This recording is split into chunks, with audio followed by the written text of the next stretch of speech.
Hey everyone, it's Sleepy Reader, aka Damien, here with yet another one of my comic book countdown videos, looking at new comics that I read in since the last time I did a comic book countdown video. I think that was about a week ago.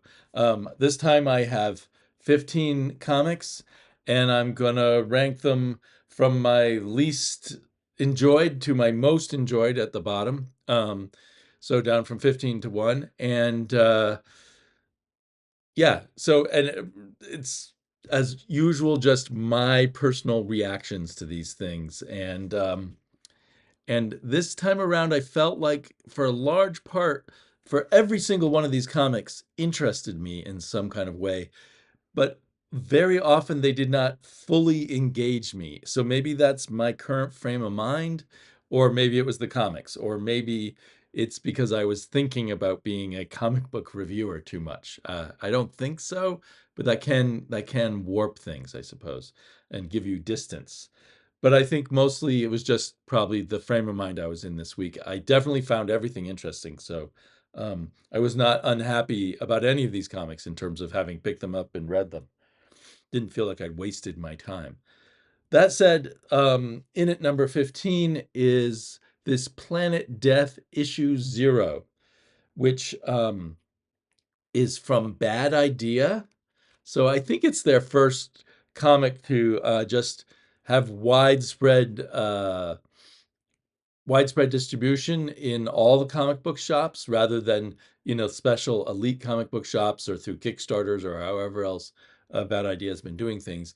And they've been bragging that this is like the best-selling indie comic of all time or since the 90s or something like that. And they say they've sold like 600,000 copies.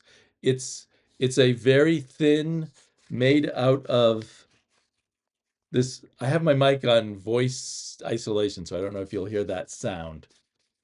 Um, but it's on this very newsprinty kind of paper, and I have read that the reason it sold so much is they were offering it so cheaply to comic book stores. So although the stores are selling it for $1.99, they only paid like 30 cents a copy or 25 cents a copy or something like that. So it's not like it's because of demand from the readers so much as promotional stuff. So I guess as it says here, from the creator of John Wick, it involves the screenplay writer for John Wick, I guess, along with a veteran comic book writer, Robert Vendetti, and then art by Tomas Giorello, who has done a lot of work with Vendetti, I think, and others at the old Valiant, not the old Valiant, but the Valiant of the 2000 teens, and and those people are the owners. The people who sold the old Valiant to another company are the owners of Bad Idea, and they have lots of money to throw around apparently, so they just try all these wacky things. Um, the art in here is utterly wonderful, and it looks really, they have Dave Stewart doing the coloring, and it looks really good on this newsprint. I don't think the rest of the series is going to be on newsprint, unfortunately. Um, so I loved the art in this, even though I'm putting it at number 15. But it was definitely like, this did not tease me very much for a story. It's just hey, we're having a war between humans and some aliens, and that's pretty much it.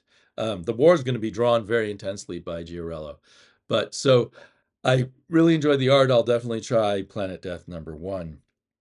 Um, but I'm I'm so far just holding back on getting excited over the story. We'll see. So You'll Do Bad Things also has art I really enjoy. Who's the artist on here? Not one I was familiar with previously. Adriano Turtolici. Turtolici. I don't know. And I guess he must be the colorist. And the color and art works really well here. Um, but it feels like just another serial killer story. There's a writer who's written books about serial killers, and so that's kind of, and there's some kind of killer that we're shown in gruesome detail what he or they do, and then presumably the writer and the serial killer are going to get connected. There is a more of a connection in this issue than the first issue. I wasn't too excited by the first issue, and I think the only reason I bought the second issue is the art. So it's going to be one of those things that depends on my mood when I go into the comic book store. Will I pick it up again or not? Um, but yeah, the art's very striking. There's fun stuff like where he puts some of the art inside a special effect. Um, so when I look at it, I'm like, oh, I want to keep getting it. When I read it, it's like, I can go either way. It's mildly interesting. Free Planet was very interesting, and some interesting style art, pretty intense, kind of, I don't know, to me it had kind of the kind of art that I at least think of as coming from 2000 AD, perhaps, the home of Judge Dredd. Um, but so I enjoyed the art. The You can see the color is fun, and who's the colorist? Colorist is, I haven't heard of him before, Vittorio Astone. Um, Aubrey Sitterson is the writer, and Jed Dougherty is the artist. Anyway, my problem is with the writing or the kind of structure of the story. It's packed with ideas, but it's in my opinion, for me as a reader, very awkwardly put together, and tons of uh, uh, what do you call uh, info dumping. That's the word. Tons of info dumping, and but still not information on everything that would make all of it really make sense to me. Um, Apparently, it's kind of like a team of superheroes who are supposed to be taking care of this new planet that has freed itself from tyranny and wants a planet where freedom and the people's choice exists. And it wants to be a philosophical look at how you really make that work and is it workable and that kind of thing. But it just feels kind of like a mess too. So I think I will pass on further issues, but again, it might be one of those things where if the mood strikes me, or maybe I'll gamble that once they get past the first issue or two, they'll have a more fluid structure where the story becomes something I can get more engaged in. Vanishing Point was pretty engaging.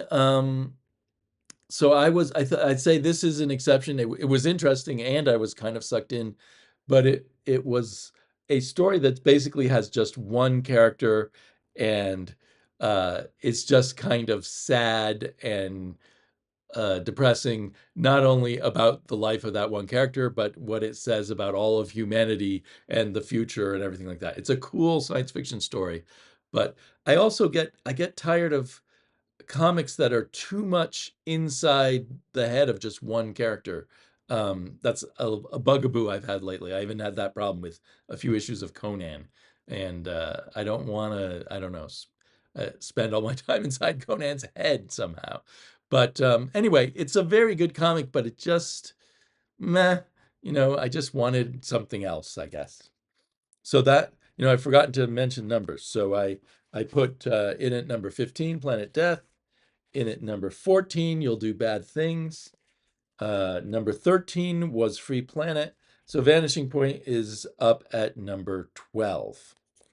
And in at number 11, a very interesting comic. This is the sampler from Free Comic Book Day. I assume this won't be coming out in individual issues, but as a graphic novel from NBM. I'm not sure what that stands for, but they advertise other biography comics they've done on the back, and I have read their Philip K. Dick graphic novel many years ago, and I thought it was very good. Um, this is, as far as I remember, from because I've read two biographies of Will Eisner at this point, and I think he has some autobiographical comics himself, and I think I never got around to reading those. Um, but so I this seems pretty accurate as such. I don't know if the tone is accurate. It has a certain tone to it that maybe I didn't. That's not the vibe I got from the book biographies. And it reminds me, I really should dig up those autobiographical stories. I don't know if they were full books by Eisner about the early days of comics. Um, and so I'm interested, but I'm not super engaged. And part of that is because of the art, which is very basic, very simple, doesn't do all the dynamic stuff that someone like Will Eisner would try to do. It's kind of uh, maybe let the art stay out of the way of the story in a way and just not do too much. Kind of some of it's kind of cool, but a lot of it is very flat with very flat angles and limited amount of facial expression, and I don't know. It's okay. Frankenstein New World is really cool, nice artwork. You got oh, you do not have Dave Stewart doing the coloring, but Michelle Madsen, who does the coloring, gives us a pretty good Dave Stewart kind of feel. I'm a fan of Thomas Snigowski. I'm trying to remember, was he the artist, or maybe it was someone else on Baltimore. But anyway, I remember I've liked his art from somewhere. And this is about Frankenstein, a monster, and a little girl from the Mignola universe, from the Hellboy universe. And something has happened to the old world, our world, I guess, or Hellboy's world, and a new world has been created. And the Frankenstein's monster and the girl are journeying through that world and meeting um, interesting different natives, and there's some evil creature who's bringing evil to this new world. And so it's all cool stuff that I like, and I like the art, but it really is the perfect example of one that's interesting but didn't engage me because, well, I can't say exactly why, but I just feel at a distance from things and not sucked into them.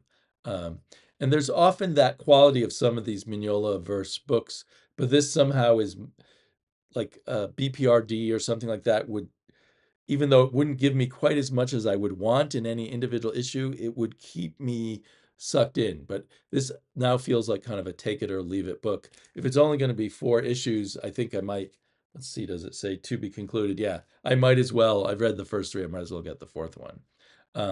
It doesn't tempt me too much to go back and read all the other Frankenstein books that they've put out. But maybe it would have more resonance if I did. So anyway, interesting. Conan Scourge of the Serpent. This was a full-length comic book for Free Comic Book Day, and really uh, uh, written by Jim Zub, the regular writer for Conan, um, and art by, have we seen this artist before? Perhaps in Savage Sword. No, I can't find his name. Come on. Oh, there we go. By Ivan Gill. And colors by Yao Canola. Um, Looks great. A great looking comic, really good, just Conan art. Really appreciated it. Uh, the story by Jim Zub is clearly a setup for another um, overarching kind of Conan Robert E. Howard universe event, like they already did. What was it called? They probably have an ad for it in the back or something, or maybe not. um, what was that event called? Now, Curse of the Black Stone or something like that. Once again, we get a connection to Brule the Spear Slayer and to some other uh, more 19th century or 20th century Robert E. Howard characters, although the main focus is on Conan here. And so it really feels almost like it's done well, but it feels like it's going to be a repeat of the Curse of the Black Stone stuff, which ultimately was unsatisfying to me, because it because of its event like status, but it didn't want to change anything or do anything serious. It just felt kind of mushy by the end in terms of events. I don't know. I'm not explaining it well. So I enjoyed reading this, and then when I got to the end, I was like, oh, okay. they're going to do this again.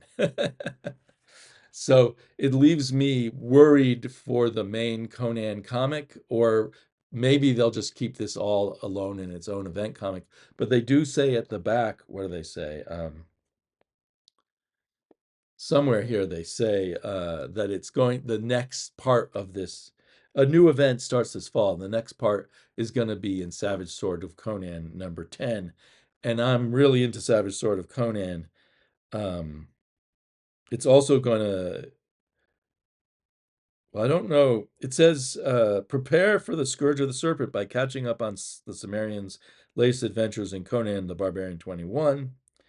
Where did I know I saw them mentioning Savage Sword of Conan number 10, and now I can't find where they talk about that.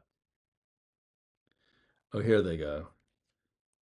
Somewhere in all this text, they mentioned that this event starts in Savage Sword of Conan number 10. So that's disappointing to me because I liked the Savage Sword of Conan without it being part of all these events. I guess they did one other issue of Savage Sword that was somehow connected to the Black Stone. Okay, so that Conan I put at number 9. At number 8, this new book from Mad Cave called Buried Long, Long Ago. Really cool cover. The cover is by Colleen Doran, and I would love to see Colleen Doran on a regular comic. Maybe that's not her thing. The interior art is by Alex Cormack, and I really appreciated this. It's written by Anthony Cleveland. It's hard to read their names with the cursive fonts. But I was really enjoying this. Is like starts off telling us about a fairy tale, and the fairy tale is being read by these girls on a train trip to catch up with their mother, who has a new husband, and creepy things evolve from there. A new farmer husband. We're in, maybe, I'm guessing, the 1890s or the 1880s in the US, but these are German immigrants, or at least some of them are. But it was really effective, kind of building up the horror, I thought. But at the end, I'm worried that this might be just an overly familiar, the last page or two made me worry. Maybe this will just be an overly familiar kind of horror story that really doesn't merit much more than like a 2-issue story or something. But we'll see. I'll probably pick up the next issue, Buried Long, Long Ago, at number 8. At number 7, Resurrection Man, which I know some people I watch on YouTube think is one of the very best books coming out right now, and it's just not clicking with me that much. It's got fantastic art by probably someone whose name I'll mispronounce, Anand R.K., and the script is by Ram V, a very popular writer right now at DC and in his indie books. And I love the art. I love the art. And the story is interesting, but too cosmic for me. So I guess that's several things I've gotten tired of lately. One is, as I was saying, when you have a character and you're just inside that one character's head and there isn't a lot of interaction with other characters throughout an entire issue. The other is when you just go to super cosmic lengths, multiple universes, wheels of time, the this kind of brings in that kind of concept of repeating time. And then we also turn out to have a way to go back in time, change a few events, and see what happens, I guess. All of that's interesting stuff, but it's too much for me, too many cosmic things all together. Um, that and maybe if a story built up to that, but we got some of that cosmic stuff in issue 1 with the whole recurring time and trying to change things, and now we get just even more of that in here. And it was only halfway through reading this issue, and I don't know if there were clues in last issue that I missed, that all of this takes place, or the main thread of the story takes place in the future. I think they mentioned 2045 and 2032. So this is that kind of explains why the guy could have lived to old age when we last saw him, in the 2000 teens in his own book, constantly dying and coming back. Um, and then we get flashbacks to 1945. The meaning of those flashbacks, it didn't mean a lot to me. I mean, it was supposed to be deep, but I didn't get why it was deep, other than, suffering during wartime and all of that. But yeah, so I'm interested to see where this book goes, but I'm not super excited. I'm super excited over the art though, so I think I will definitely stick through it for however long this goes. I don't think these Black Label books usually last more than about 5 issues. I can't recall one going much longer than that. And I guess the fact that it's Black Label, I hadn't thought of that before because I was still trying to pl- plot it into the DC universe. And there is, once they alter time, it seems like maybe that altering of time created the world of superheroes. Um, but anyway, or maybe it just changed the world of superheroes. That's another thing about when these writers throw in so many cosmic twists and turns, to keep track of it all becomes like a full-time job or something. And also credit should go actually to the colorist, Mike Spicer, because when I'm reading this, I'm thinking the artist must have colored it. The color is so perfect, such a perfect match with the line art that it feels like it was one person, not Mike Spicer doing the colors and Anand RK doing the line art. And it was nice to see some Jackson Geiss art on the first page. Uh, and very sad that Jackson Geiss has left us. And I would love to have seen this drawn by him, although then it would be a completely different book. But anyway, he was a great artist. Okay, in it, that was number 7, Resurrection. In at number 6 is the penultimate issue of Howl from Ahoy Comics, from Melissa Whitney and the artist Morissette. A great looking book, and I was more involved in this story in the earlier issues, and it's become more just kind of interesting. Like, how are they going to work out all this? It feels like there, I can't quite put my finger on it, but there's something about the storytelling where it feels like it momentarily loses the thread for me and then it comes back to the plot.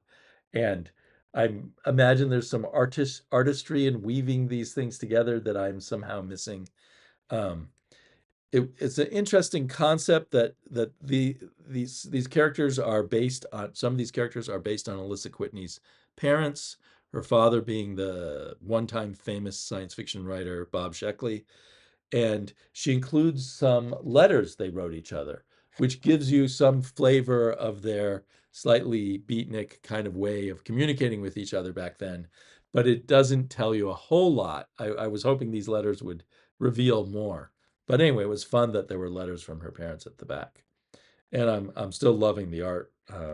There's there's some kind of gross stuff in here, and it's weird because it feels like the characters aren't noticing how gross things are. But maybe there's something I'm missing there. So that was number 6. Number 5 is Seasons, again with the great art, an interesting story. Um, Maybe more interesting, I'm ranking it up higher over the others, even more interesting than the others. We got our evil circus. We got our 4 different sisters, spring, summer, fall, and autumn and winter. Sorry, spring, summer, fall, winter. Yeah, autumn, not autumn and fall. Autumn and then winter, and each one with a different personality, and they do not work well together. I guess that could be said. They lead, even the 2 that live together do not lead separate lives. So interesting characters. I am engaged by the characters. The plot feels meandery. You can see it's getting somewhere, but it's not. It's weaving about a little bit like Howl, where at times I'm like, well, why are you telling me this now? And are you I feel like I'm being distracted from where I'm going. Um, but overall, really good. And I'm a huge fan of Paul Azuqueta's art and Matthias Lopez's coloring here. Um, and I guess I trust Rick Remender. I've liked so many Rick Remender books, um, and even the ones I didn't love, kind of I respected them. Uh, so I want to I really want to see where what all this is going to add up to. I have no idea how long it's going to be. It could end real quickly, or it could be that there's a lot to explore here. I'm not sure. Okay, and a big surprise to me, number four, Los Monsteros. I didn't have high expectations at all for this because I read another um, couple of James Robinson recent books. He's done fantastic work deep in the past, but a lot of his recent work, it just hasn't clicked with me. Um, and this is a very basic concept that there's a city of monsters. I think maybe next to Las Vegas. I'm not sure. A city of monsters. Um, that is its own territory, like regular humans can't normally come into it. And our hero is a werewolf detective in the film noir tradition, and that's a fun tradition, but it can also become very much like, why do I care? But I really did care here. I really got involved and wanted to see what's going to happen next. If I had any complaints, it's just that I wanted a little more in this issue, but it was a lot of setup, and I think the setup was done very well. I love this Francavilla cover, which I guess is maybe the cover C or something, but a little different. But the art inside is really quite appealing too. Let's see who did it. Jesus Marino, and I feel like I've seen his work at DC. Am I wrong? I don't know. He must have done the cover too, the color too. Oh no, sorry, colors by KJ Diaz. Um, so anyway, a really fun book. I'm really excited for the next issue. So Los Monstros, kind of maybe this is the cutoff point where the book's really interested me much more. um, I loved at number three, I'm putting Metamorpho. Maybe I should have put it at number one. I loved this uh, a facsimile issue of the very first appearance of Metamorpho in The Brave and the Bold. I guess it used to be similar to Showcase, where they would try out different heroes in Brave and the Bold before they turned it into the Batman team up book. Um, the I love the feel of the paper in here. So it gives it, the old school coloring and everything.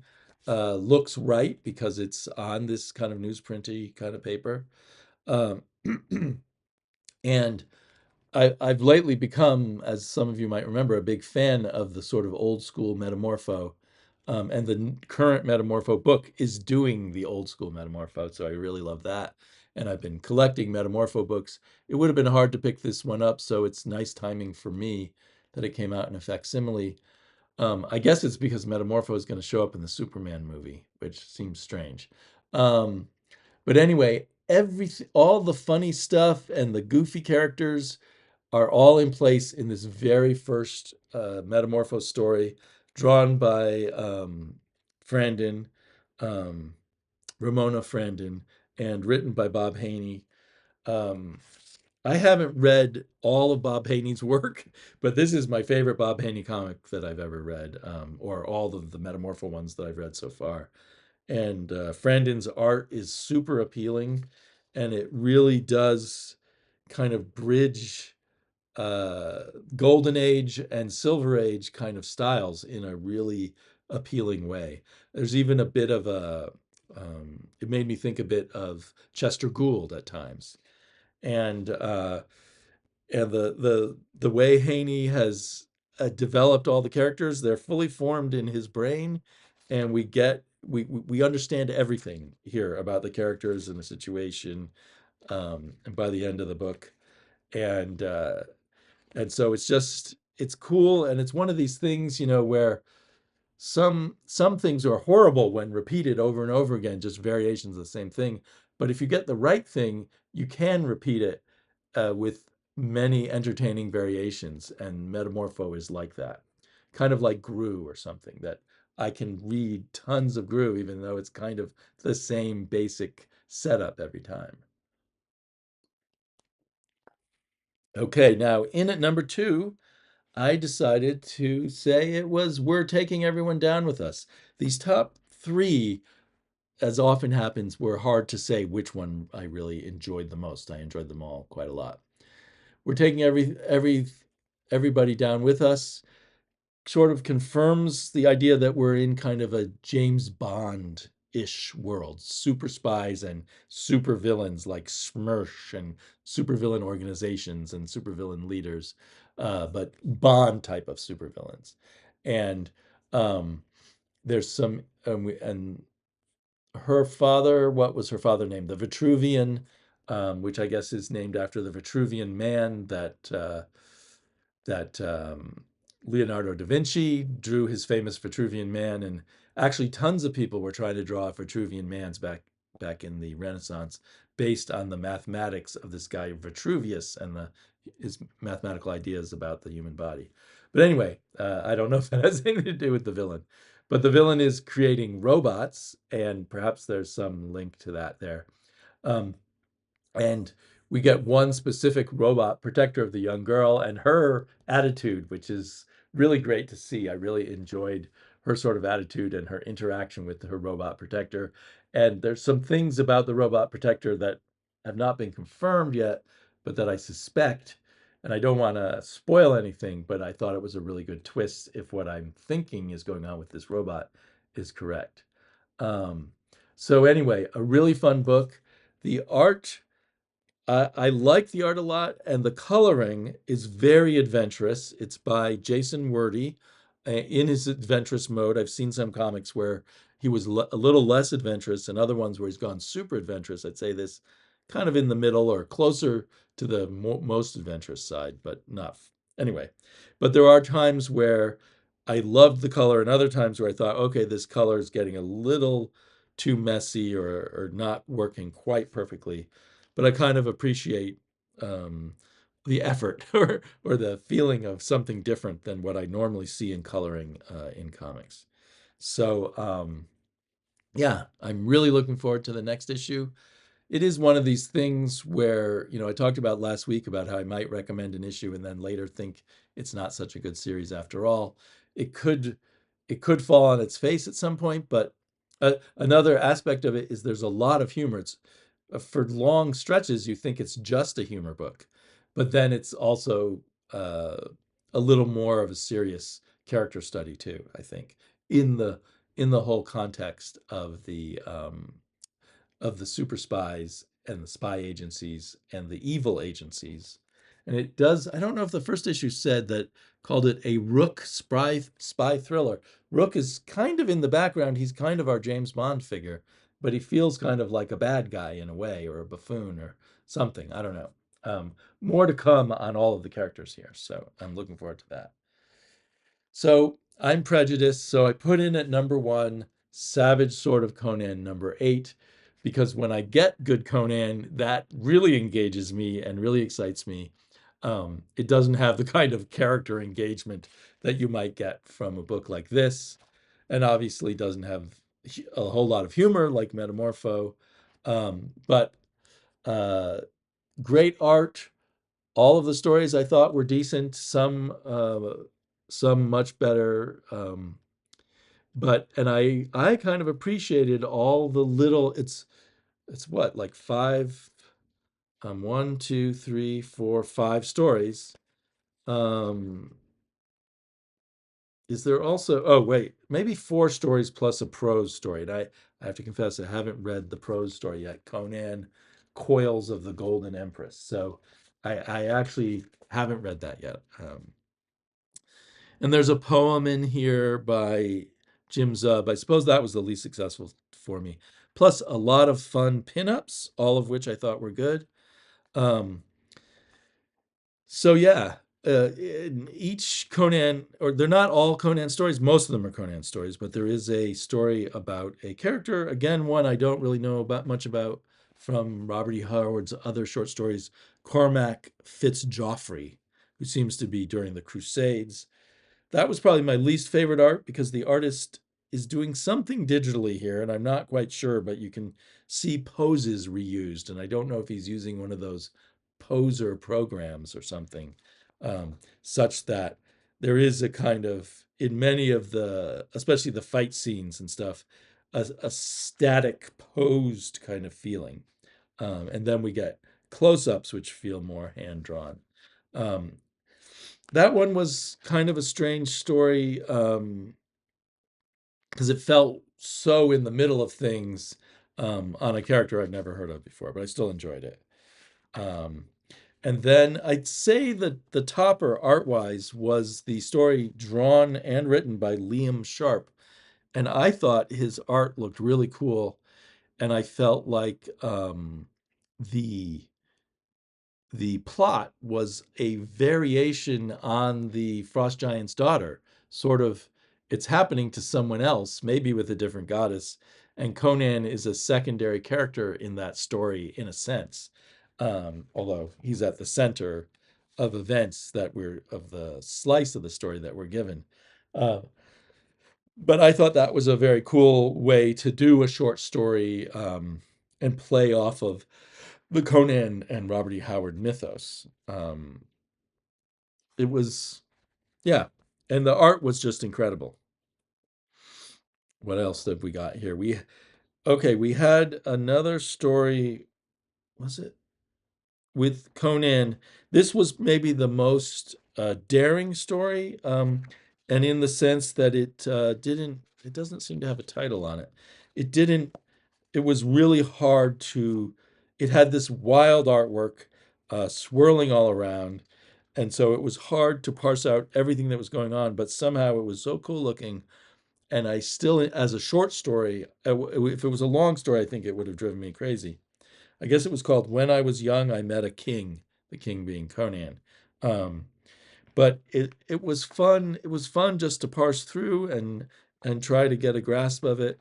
And I think one of the things about a character like Conan and using him in short stories is the experimentation that's available to play on the different variations. And I think a very strong approach to Conan is seeing him through the eyes of other people, which Robert E. Howard himself did quite frequently, rather than trying to get inside his head. Um, and then the lead story, I guess bearing the lead, had very different art style that was on the verge of cartoony at times, but still very effective, from Chris Burnham, who is a really cool artist, kind of in the Frank Quitely zone, but I think carved out his own niche beyond that. Um, and written by Dennis Culver, I don't know his thing, but that it was a little more of a story that was given more room to breathe, but it was still kind of a quick um, a quick, simple plot, and it did show Conan in his interactions with other people. In a sense, uh, I mean, he has his own story, but he's a part of their story, and I really like that. And once I adjusted my brain to the Chris Burnham art, um, which in a way it was kind of like a cross between Richard Corbin kind of drawings, not his airbrush stuff, but his drawings, and Barry Windsor Smith and Frank Quitely to some extent, and maybe some kind of manga-ish influence too. I'm never sure whether I'm right on stuff like that. Um, but so overall, really nice package. I think my least favorite thing is this cover, which is kind of a ripoff of a famous cover of the original Savage Sword of Conan. And I kind of wish they would go their own way. And in the original Savage Sword of Conan, we actually had the story, what's it called? A Witch Shall Be Born, in which this scene actually happens. But there's no A Witch Shall Be Born or any story involving Conan getting crucified or exified, as my daughter said, looking at this cover, in the book. It's not a bad painting, but it does have to live in the shadow of the original Boris painting. Maybe I'll flash that up on the screen because I forgot to go down the basement and dig that up for this video. Anyway, you know what? I like all these comic books more now that I've talked about them. So I don't know, the fickle brain. Uh, but thanks for hanging in there with me, and I will talk to you guys again soon.